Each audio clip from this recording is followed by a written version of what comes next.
What's going on, guys? Andrew Pillock Hockey here, back with another video, and today we're going to be looking at some NHL trade rumors from Spectors Hockey, but today it's going to be a Toronto Maple Leafs episode because there are a lot of questions surrounding the team. There will be some things that are not involved in the article that I'm also going to add in just to discuss. But first, real quick, Jim, thank you very much for sending this in to me, a John Tavares bobblehead right here. Really do appreciate that. Big time fan of bobbleheads, and of course the newest Maple Leaf John Tavares. So we're just going to get into this article, and like I said, I am going to discuss a couple things. Let me just put the bobblehead down there. A couple things that are not involved in the article because there's just so much going on right now, and I'll answer a couple questions real quick. So the first thing I want to discuss is actually some stuff from the article. So and this is from the 28th. Today's Friday the 28th, so make sure you guys check the link down below so you guys can read up on that as well. But Kevin McGran, he's from the Toronto Star. He was recently asked if it was possible for William Nylander's agent to go around and call teams and say, hey, listen, maybe you should offer sheet the Toronto Maple Leafs to try to acquire William Nylander. So I'm going to answer a couple questions regarding the offer sheet because there's a ton of people that I don't think really understand the real basics when it comes to an offer sheet, because you don't really have to look into too much details when it comes to an offer sheet, because there are some steps that you have to take before, you know, anything like this can get to the last step in an offer sheet. So basically what he was asking is he was wondering if, you know, he was being asked if it is possible. And yes, William Nylander's agent can contact other teams and say, hey, listen, let's try to get an offer sheet in here to try to force the Leafs' hand. But one thing you need to understand, guys, there's a lot of people freaking out on Twitter. Let's knock on wood that it's not going to happen. Regardless, William Nylander has to sign that offer sheet from another team in order for the Leafs to have to make a move. Now, if William Nylander, like let's say the New York Islanders offer sheet William Nylander, again, knock on wood, we don't want that to happen. But if they do decide to do that, William Nylander has to sign that offer sheet. If Nylander just goes, yeah, I don't need that, it doesn't matter. Like, it's just thrown out, basically. Like, there's nothing to it. Nylander has to sign it. Is Nylander really going to leave to go somewhere else? Yeah, you get paid, but he wants to win, okay? So, yes, he can be offer sheeted, but you have to remember, he has to sign it first. So, and that's basically what's said in this article. If the agent does start making calls, then we know Nylander's not happy and he wants to leave. But we haven't seen that yet. Again, I'm going to keep knocking on wood. We don't want to hear that. But if that starts to happen, that's when you should get worried. But another thing is put in here is that, by Spectors Hockey, is that it is unlikely that something like that would happen. So, again, we're going to knock on wood every time I talk about it. But that's just a real quick thing on Nylander. Kyle Dubas also stated that he wasn't shopping William Nylander, so there's that. That's huge when you hear it directly from the general manager. He wants to get this done, and he believes that William Nylander is a huge part of the team going forward, which I also agree with. So hopefully they get it done. I'm thinking, I've made multiple predictions, but I'm thinking 7 years, $7 million average annual value.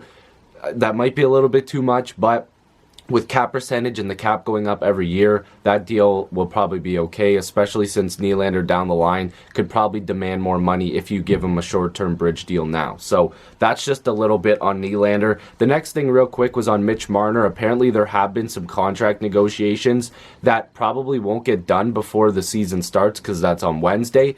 But the Maple Leafs apparently would like to get that done. Obviously, you'd like to get all the contracts done.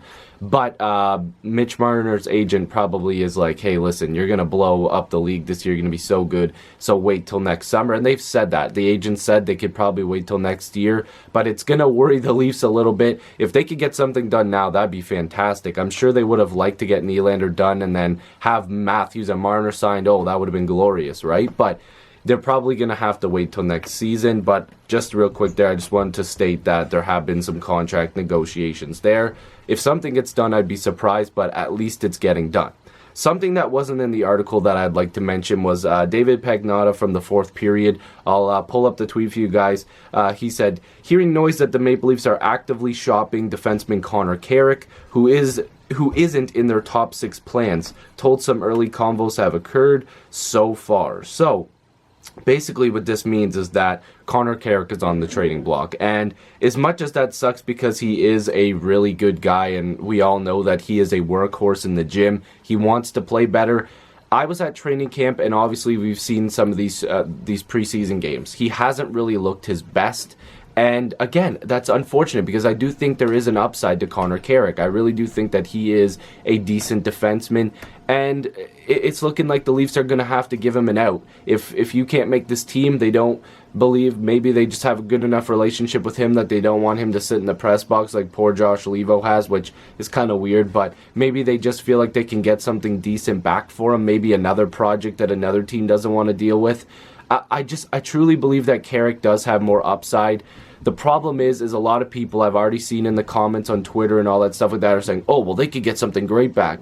Guys, if you're a GM, you're calling Dubas and saying, listen, he couldn't make your squad and you guys don't have the best blue line, it's probably not going to be a great return if a return is even, more than just a late pick. And again, like I said, it's super unfortunate because Connor Carrick does have a future. I believe in the NHL as a decent defenseman, probably a bottom pairing guy, but still a decent defenseman. Who knows? Maybe he doesn't get dealt. I would honestly like them to hold on to him because that is depth, and Carrick has proven that he can play in the NHL. Just not full-time. That's the problem. He really needs to prove that. And with all the work he's been putting in, I'm a little bit disappointed that he isn't playing better. But again, I'm just a person sitting in front of a camera. I don't know what's going to happen. If you guys want to leave a suggestion down below about what you guys think could happen, let me know. But I just don't think the Leafs are going to get back the best value, especially when it comes to a guy who isn't cracking a blue line that's not really that great. And that kind of looks to me like Ozhiganov probably has that last spot, and Rosen probably is going to get in there for some games too. So yeah, that just does it for Connor Carrick, unfortunately. The next thing I wanted to bring up was the goaltending situation. Garrett Sparks doesn't look all that great right now. They're probably going to give him one last chance. Calvin Pickard, I don't know about him, but it looks like they might be giving him a look too. Curtis McElhinney, I really love that guy. I honestly would feel a little bit safer with him as the backup, and people might think I'm crazy, but we'll have to see how that pans out. The Toronto Maple Leafs, they're going to lose. I think they're going to lose one of them. We'll have to see what kind of trade is going to be worked out. But between those three guys, it's looking more like they want to hold on to McElhinney and Sparks as much as they can, while Pickard might be the odd man out. They might be able to slip him by waivers. But you have to keep in mind, and if I'm saying this incorrectly, I've said it multiple times in videos and people seem to think I'm saying it correctly, but Casimir Kaskisuo, he's also a goaltender that was playing. He was loaned to another AHL club, I believe. Was it the Wolves? No, I can't remember. But regardless, he is a Marlies goaltender probably this season. They want to give him a look. So there's limited space available. The Leafs have decent depth when it comes to goaltending. And what's the other one? Joseph Woll, I believe. I don't think he's a Marlies guy yet. I think he's still young. Again, goalies take so long to develop. But there is a decent amount of goalies in line for the Leafs. Nothing really crazy starter potential-wise, but good thing we got Freddie Anderson. We're going to knock on wood again. Okay, so let's get to the last thing real quick I wanted to briefly talk about was Darren Dreger was telling TSN's 1050 that he thinks Jake Gardiner could command a ton of money, probably in the high $6 million to low $7 million range. Now, the reason why he's saying this is because defensemen do get overpaid. Sometimes, I mean, he did have 52 points this year, and if he has anything close to that, I mean, you're looking at big money. He's slated to become an unrestricted free agent next summer. His cap hit right now is about $4 million. Spector's note in here. That's another thing I wanted to mention. The Spector's note is always in here. He's basically saying that Shattenkirk, Dreger said that Shattenkirk has gotten $6.65 million in the past, and that's a bit of an overpay as well. So, guys, and this is another thing. Let me just quickly wrap up Gardiner there. This isn't like confirming that that's what Gardiner's asking for. It's just that's what they could be looking for if he puts up another good year. So I just want to put that there. Jake Gardiner is a very good offensive defenseman. Defensively, he has his bright spots, but then he has a lot of bad ones, and we've seen that. I still love the guy. Let me say something. So that's basically the rumors there, the trade rumors, but this is very important, and I want you guys to hear this.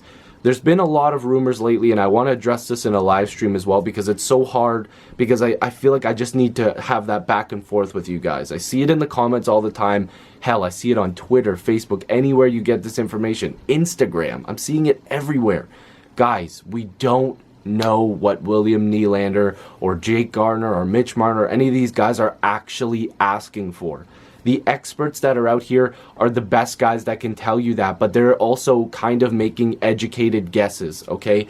And that's not to discredit them. It's just they aren't in those rooms. Unless they're directly told that the Nylander camp is asking for $8 million. We can't just take that and be like, well, Nylander's asking for $8 million. Nylander could be asking for 6.8. He could be asking for 7.1. We don't know. Until the information comes out or we hear it directly from a source, we don't know. So guys, please stop hating on the player. We don't know where the talks are going. Everything could be sunshine and rainbows right now, but we're not in that room. We don't know. So please stop hating on the players. Stop hating on the GMs. Stuff will get dealt with. So hopefully you guys enjoyed this video. If you're new, make sure you subscribe. Love to have more hockey conversations with you. Speak English. Stuff's going on upstairs. Make sure you subscribe. Love to have more hockey conversations with you. Join the squad. Let's get to 4,000 subscribers. Thank you guys for all the support lately. The sub count's been going up. Appreciate that. Love to talk to you guys anyways. That's what I want the most, is to be able to have conversations. Leave your trade suggestions down below if they're not ridiculous, because those kind of, like, people are just going to hate in the comments. Please don't hate each other, guys. That it's terrible. If you want to save $20 off your first purchase with SeatGeek, use code APH in all caps. That'll be down below. Well, technically down below. I've got stuff there that you can check out. They've got concert tickets, game tickets, whatever you want. Bunch of links down below, as well as the Spectres hockey article. I'll see you guys in the next video or stream. Make sure you click that notification bell. Peace.